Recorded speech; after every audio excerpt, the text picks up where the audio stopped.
How do you measure profit margins for an independent insurance agency?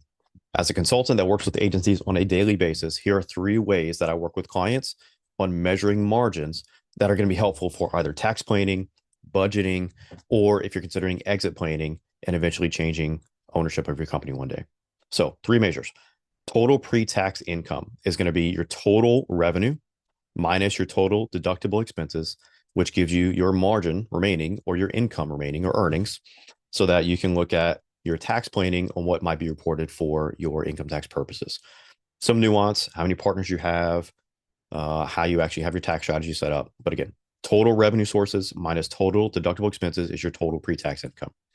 Second, from a budgeting standpoint or an operational or even performance standpoint, I often recommend and work with agencies on coming up with a margin that does not include other or extraordinary income that may be risk bearing. So your core commissions and fees minus your deductible expenses is what I would categorize as your operating profit.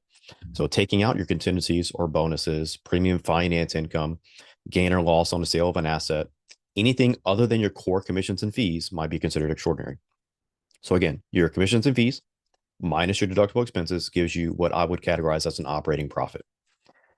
EBITDA is earnings before interest, taxes, depreciation, amortization, essentially taking what are management financing decisions out of the equation. So your interest expense, state or federal taxes, because that's going to be influenced by your tax strategy or your corporate structure, your depreciation and amortization, which are often associated with capital purchases.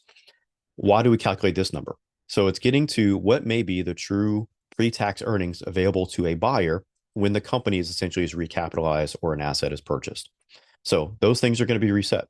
So calculating that number is very important to know at any given moment what your current position is in terms of an EBITDA or earning before interest, taxes, depreciation, amortization.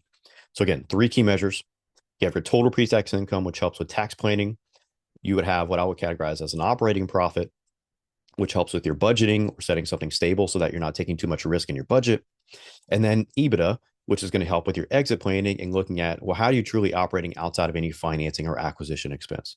So very different purposes. If you've never measured these things before or want to work with us, feel free to connect. And we love to work with you and see how we can help you measure these three ways to look at your margins.